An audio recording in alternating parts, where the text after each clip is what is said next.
Bem-vindos na Camargo Transportes Aéreos Virtuais. Rotatur.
Quando tem-se tudo para ocorrer perfeitamente bem, e a confiança extrema de um, que acha que as coisas ruins só ocorrem com os outros e nunca com ele, e com isso quer superar a razão de todos, podem ter certeza absoluta que isso sempre acaba mal. Bem, saudações senhores comandantes. Olá amigas e amigos do nosso canal, sejam bem-vindos a Camargo Transportes Aéreos Virtuais, Rotatur. Hoje o nosso vídeo é também um vídeo triste, será sobre acidentes aéreos. Um acidente aéreo sempre ocorre por algumas razões estas que se formam por elos que se fecham, e, após todos se fecharem, culminam em um inevitável acidente. Nós denominamos este vídeo como o voo onde a morte estava a bordo. Será que tudo que tem que acontecer, tem que acontecer? Eu sou a comandante Raquel Ducati, e em meu nome, em nome de nosso comandante Camargo e de nossas tripulações, temos o prazer de recebê-los aqui. No caso que irei narrar, teve grandes consequências, mas que pelas mãos de Deus, houve uma grande proteção, porém, mesmo assim infelizmente foi ceifada a vida de um dos tripulantes de bordo. O nosso objetivo aqui, é de trazer o conhecimento e os relatos das causas que acabaram por culminar em um acidente aéreo. Todos os relatos que estamos trazendo até vocês, são baseados em relatórios oficiais fornecidos pela CIPAER, Sistema de Investigação e Prevenção de Acidentes Aeronáuticos, pelo Comando da Aeronáutica e Estado-Maior da Aeronáutica, bem como pelo Centro de Investigações e Prevenção de Acidentes Aeronáuticos, CEMIPA, e que todo este relatório se encontra na internet. Avisamos também que não é de nosso intuito ou feitio em determinar culpados ou de seus autores. Bom, agora antes de começarmos,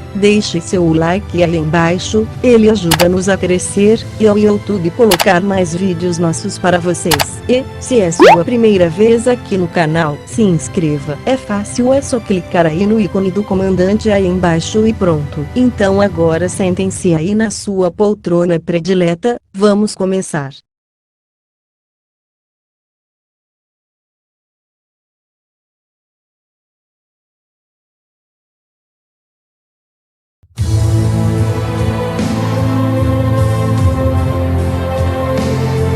Bom, era dia 14 de fevereiro de 1997, uma sexta-feira. O voo RG da Varig de número 265 era um voo regular de passageiros que saíra de Belém do Pará com destino a Brasília. No seu comando o comandante Cairo Santos, que possuía 6.183 horas de voo, sendo das quais 2.448 horas neste modelo de aeronave, e seu primeiro oficial copiloto José Aparecido de Oliveira, que possuía até então 1.720 horas de voo, sendo das quais possuía 1.464 horas neste modelo de aeronave. Sua tripulação era composta pelo chefe de cabine comissário Mauro Pantoja, pelo comissário Gilton Carvalho, e pelas comissárias de bordo Cláudia Nicolela e Cláudia Regina Araújo. O voo RG-265 estaria em seu plano de voo com duas escalas programadas, sendo uma em Marabá e outra em Carajás, no Pará. O comandante preparou a aeronave para, se necessário, fazer um voo direto de Marabá para Brasília, com combustível suficiente, e as gales carregadas com alimentos para aquela viagem, uma vez que ele sabia que muitas vezes não dava para pousar em Carajás, e ele mesmo ter feito várias vezes arremetidas, por ser uma área com variações meteorológicas. Pelos dados fornecidos pelo CENIPA, Centro de Investigação e Prevenção de Acidentes Aeronáuticos, e declarações de passageiros, a aeronave pousou normalmente em Marabá, carregou mais alguns passageiros e decolou normalmente, e posteriormente para Carajás, agora com um total de 54 pessoas a bordo, sendo das quais 48 eram passageiros. O serviço de bordo foi efetuado, como sempre, de acordo com a empresa, já estando sobrevoando por sobre Carajás, onde o comandante deu aviso à tripulação de preparação para o pouso. Bem,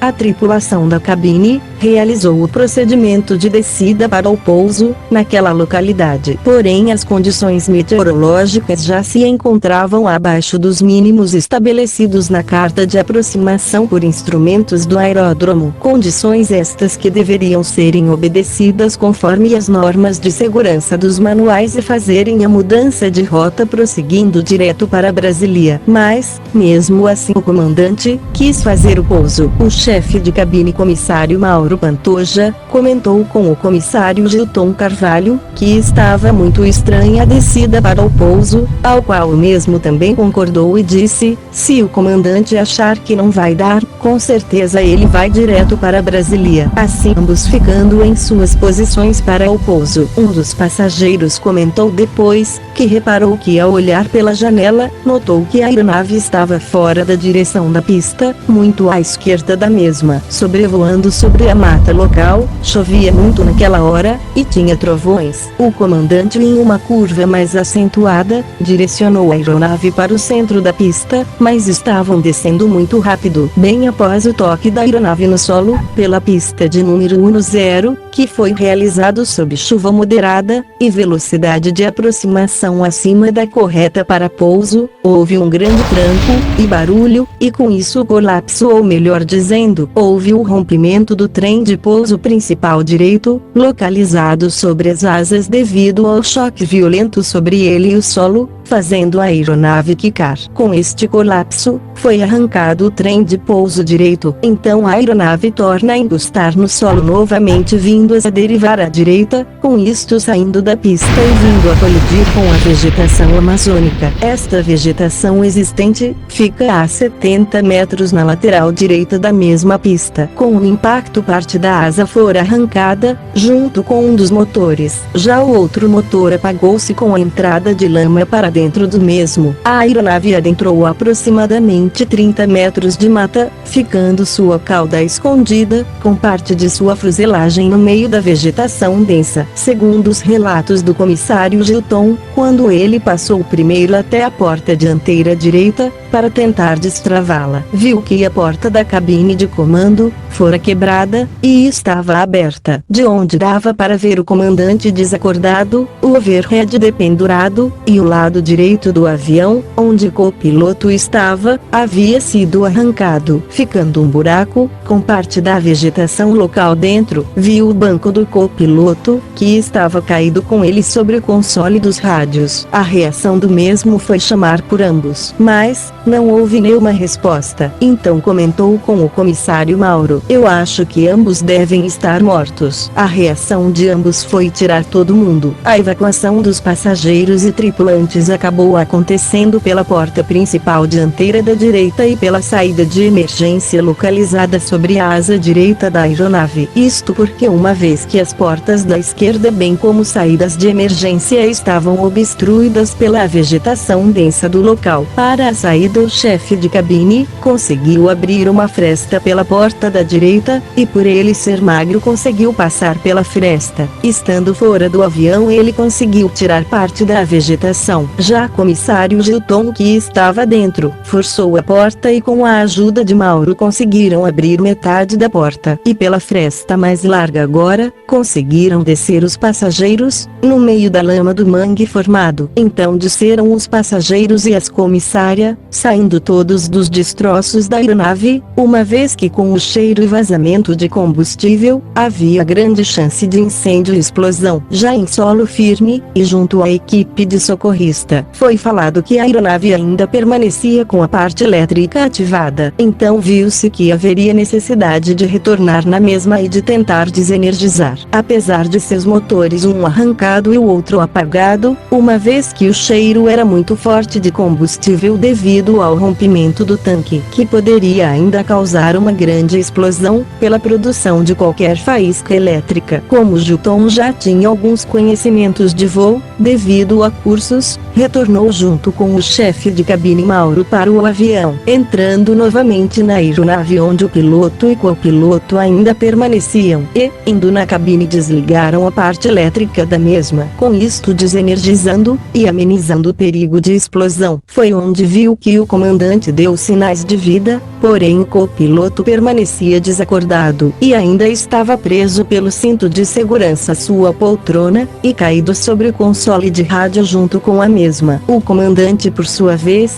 recobrou a consciência, e falou que estava bem, para que eles tirassem o companheiro de lá, pois virá que ele precisava muito mais de ajuda. Então disse para pegarem a machadinha que tem na cabine de comando, e com ela cortarem o cinto que prendia o copiloto. A equipe de socorro já conseguira chegar até o buraco na fuselagem da frente, que fora arrancada com o impacto, e com a ajuda dos comissários, retiraram o copiloto com cuidado pelo buraco aberto na cabine de comando. O copiloto foi levado urgentemente por uma ambulância para o hospital, mas, em decorrência das várias lesões e hemorragias internas causadas pelo acidente, o copiloto José Aparecido de Oliveira não resistiu, vindo a falecer. Deste acidente, 3 passageiros sofreram ferimentos graves, que foram transferidos para a unidade hospitalar de Carajás. Quanto ao comandante, mais 6 passageiros tiveram somente ferimentos leves. Já os demais 39 passageiros e 4 tripulantes conseguiram sair ilesos, não sofrendo nada. No lado de fora do avião, e sendo socorrido por Gilton, o comandante Cairo Santos falou olhando para os destroços da aeronave. "O que foi que eu fiz?" O comissário Gilton respondeu: "Deixa isso para lá agora, comandante, o senhor precisa ir para um hospital."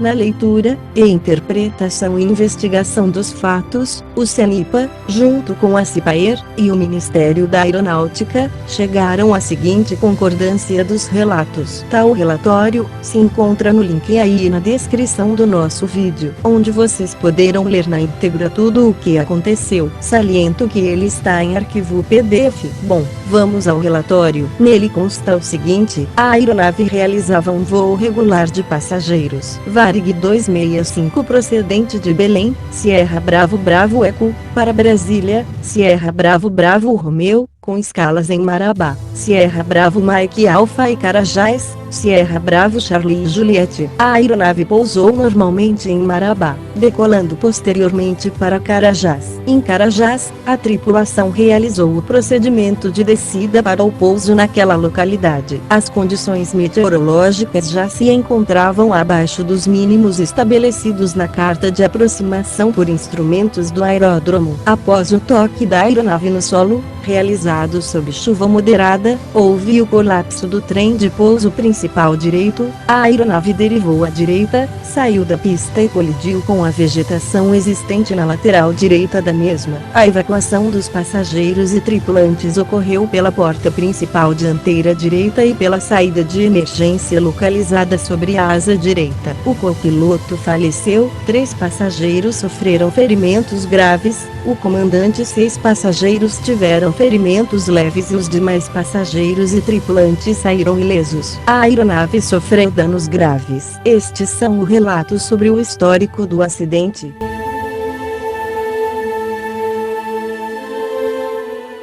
Após toda a investigação levantada, e análise da pista, e dos destroços, o Ministério da Aeronáutica, a CIPAER e o CENIPA, relataram seu parecer que foi: 1. O trem de pouso fraturado e seus componentes foram enviados ao CTA, Centro Técnico Aeroespacial, para se determinar as causas que resultaram no colapso do mesmo. Os exames realizados nos pneus, rodas, partes fraturadas do braço, olhar e haste contendo áreas cisalhadas mostraram que os mesmos sofreram danos em função dos esforços de sobrecarga ocorridos durante o pouso. Violento toque que fez com que a aeronave quicasse no solo. 2. No momento da decolagem em Marabá, a tripulação foi informada que as condições reinantes em Carajás encontravam-se abaixo dos mínimos autorizados. Visibilidade: categoria A de 1.600 metros, teto de 800 pés. MDA para a cabeceira 1-0 do procedimento Delta 1 de 2.830 pés e elevação da pista de 2.038 pés para o pouso em condições IMC, conforme a carta de descida da localidade. Ao longo do voo, a tripulação continuou sendo atualizada a respeito das condições meteorológicas através do contato com a estação Rádio Carajás. No momento do pouso em Carajás, as condições meteorológicas encontravam-se abaixo dos mínimos estabelecidos, de acordo com a carta de descida Delta 1, e chovia moderadamente no local. 3. Em rota, a aeronave foi informada a respeito da visibilidade de 1.600 metros e do teto em torno de 600 pés. Quando a aeronave estava a 10 minutos para o bloqueio, a Rádio Carajás informou à tripulação que as operações de decolagem e pouso IFR estavam suspensas devido às condições de teto e visibilidade zero, com precipitação moderada, além da presença de trovoada e CB cúmulos nimbus na localidade. A aeronave que a precedia, o Brasil Central 338, que bloqueou a vertical de Carajás e prosseguiu para Tucumã, também informou ao Varig 265 que havia formação do tipo CB na vertical de Carajás. 4. Das vozes gravadas e conclusões. Os gravadores de voo instalados, de registro de dados Fly Data Recorder ou FDR, e de voz de cabine Cockpit Voice Recorder ou CVR, foram encontrados em bom estado de conservação e funcionaram adequadamente. A leitura e a transcrição dos dados foram realizadas no NTSB, em Washington DC, nos Estados Unidos da América, e revelaram o que se segue. Bem, a transcrição da conversa da caixa preta, FDR, para evitar a questão dos direitos autorais que possam ter, será lido conforme consta no relatório final do CENIPA e Ministério da Aeronáutica, que se encontra exposto e aberto ao público em geral na internet. Link abaixo na descrição de nosso vídeo. Então vamos a eles. 1. Quando a tripulação chamou para o acionamento em Marabá, foi informada, pela estação rádio local, que Carajás permanecia abaixo dos mínimos para o pouso por instrumentos. Logo após, o despachante local foi informado pelo comandante que a aeronave prosseguiria conforme o planejado e, caso não houvesse condições de pouso, eles seguiriam para Brasília. Os contatos realizados entre os pilotos, no que tange aos cheques e verificações necessárias, foi informal, fugindo ao recomendado pela empresa operadora e pelo fabricante. Não foram solicitados os cheques Before Start Down e Toad Line Before Start Below Line, apesar dos itens terem sido lidos pelo copiloto. Não foi realizado o take-off briefing, nem solicitada a situação da área dos motores livre para manutenção, por ocasião da partida. Também não foram anunciadas as partidas dos motores, ou seja, uma por vez, definindo a atenção a ser dada para a fase iniciada. 2. No ar o comandante fez um aviso aos passageiros. O comandante informou os passageiros de que tentariam um pouso em Carajás e, caso não conseguissem, prosseguiriam para Brasília, localidade onde os passageiros seriam transferidos para um outro voo com destino a Carajás. 3. Logo em seguida o comandante entra em contato com a Torre de Carajás. A Torre de Carajás informou a tripulação das condições de teto e visibilidade zero, além da presença de chuva e trovoada no aeródromo. 40 segundos depois, a rádio informou que o aeródromo operava nos mínimos por instrumentos até aquele instante, quando então começou a chover e a situação se degradou ainda mais. 4. Logo após a confirmação do recebimento da mensagem meteorológica, o piloto comentou com o copiloto: "É assim que eu gosto." Houve um comentário entre os tripulantes a respeito das condições e de que os mesmos estariam fartos de arremeter naquela localidade, rememorando experiências anteriores. 5. Neste instante o Varig 265 é chamado por outra aeronave na área. Era uma aeronave da Brasil Central Voo 338 que se encontrava na mesma rota do Varig 265, que foi contatada pela rádio Carajás. Após o bloqueio de Carajás, prosseguiu para Tucumã devido às condições meteorológicas. A aeronave informou ao Varig 265, através da frequência de Carajás, que havia formação de CB na vertical do aeródromo. 6. Já fazendo o descend and approach ouve-se a voz do copiloto ao qual questionou se a realização do procedimento de descida seria apenas para desencargo de consciência, não obtendo resposta verbal por parte do piloto. 7. Quando na final, o copiloto procedeu à leitura do landing checklist, independentemente do pedido do piloto. Ao ser comandado flap 25, a velocidade era de 20 nós acima da recomendada. Quando a 1000 pés sobre o campo, o copiloto informou ao piloto e comentou que o mesmo ainda mantinha a esquerda do curso, dando a impressão de que já havia mencionado o fato. Todavia, foi a primeira vez que efetuou a orientação. 8. Velocidade e altitude é informada pelo copiloto. O piloto solicitou ao mesmo que olhasse para fora. A velocidade era de 150 nós, e altitude de 2.703 pés e pouco depois fez o seguinte comentário: descer só um pouquinho abaixo. Quanto foi? Após este comentário o piloto solicitou que fosse inserido o nível para Brasília, no que foi atendido pelo copiloto, que questionou a respeito do flap. 9. Algumas frases trocadas entre os pilotos, em um espaço de tempo de 8 segundos, que se iniciaram por um questionamento do comandante, sugeriram que havia dúvidas acerca da identificação positiva da pista de pouso. Quando finalmente o piloto afirmou estar vendo a pista, a velocidade era de 143 nós, e a altitude de 2.610 pés, e a razão de descida de 2.200 pés por minuto. 10. Logo em seguida, soou o alarme do GPWS. A velocidade era de 142 nós, a altitude de 2.434 pés, e a razão de descida de 1.300 pés por minuto. O copiloto informou à rádio que a aeronave prosseguiria para o pouso. Agora ele permaneciam na mesma velocidade. A altitude era de 2.182, porém a razão de descida passou de 1.330 pés para 2.800 pés por minuto. Novamente recebeu a informação das condições meteorológicas e do vento. Logo após, foi registrado o som de superfícies da aeronave se arrastando pelo solo e impacto contra os obstáculos.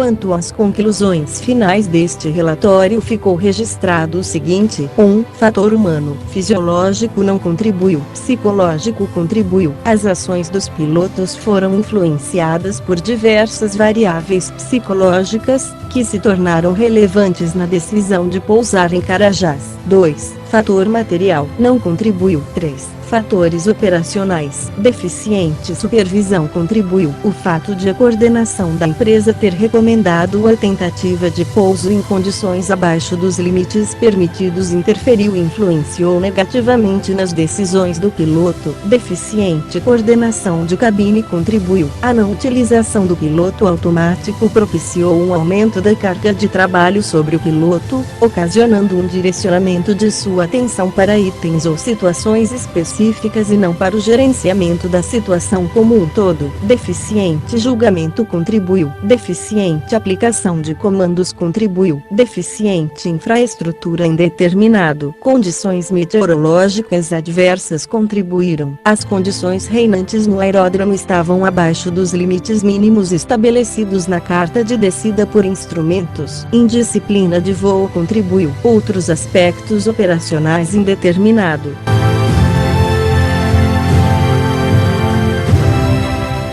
No fechamento do relatório, que compõe de 19 páginas, foram expedidas as recomendações de segurança de voo, que foram definidas pela NSMA 3 e 9 de 30 de janeiro de 1996. Com isto foram feitos cumprimentos obrigatórios, dando prazos e responsabilidade nela estabelecida. 1. A Varig, no prazo de 3 meses, deverá estabelecer atividades educativas, implementar mecanismos que impeçam o setor de operações de compor tripulações técnicas com apenas tripulantes com 30 ou mais dias de afastamento das operações aéreas, implementar mecanismos eficazes que garantam a todos os tripulantes técnicos o conhecimento da totalidade dos NOTAM. 2. A Infraero, no prazo de 3 meses, certificar-se da qualidade das informações prestadas pelas estações aeronáuticas sob a sua responsabilidade. 3. A mudança do padrão de afastamento de mata vegetativa,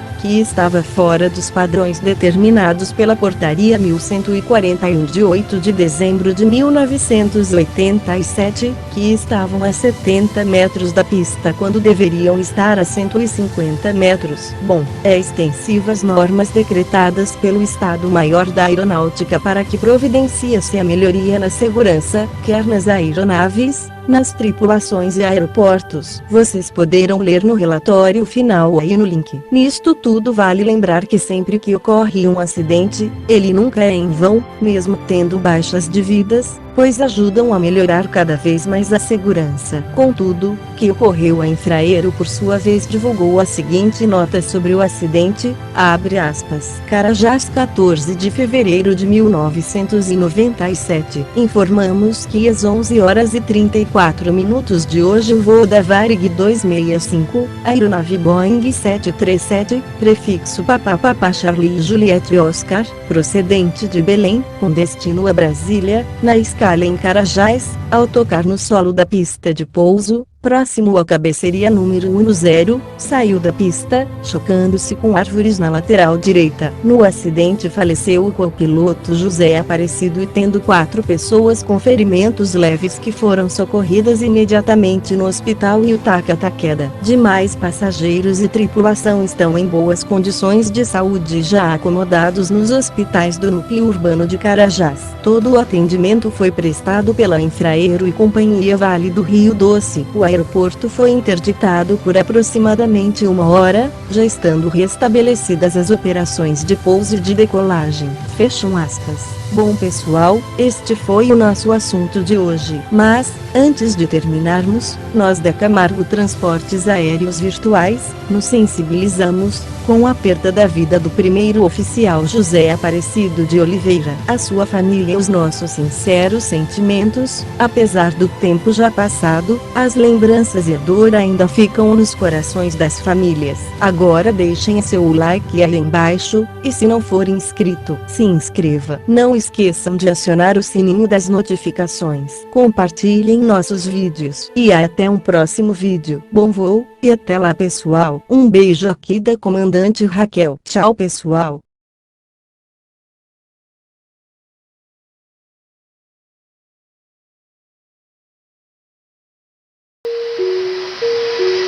Ladies and gentlemen, welcome aboard the Boeing 747-8F, from Rotator in partnership with Emirates and American Airlines.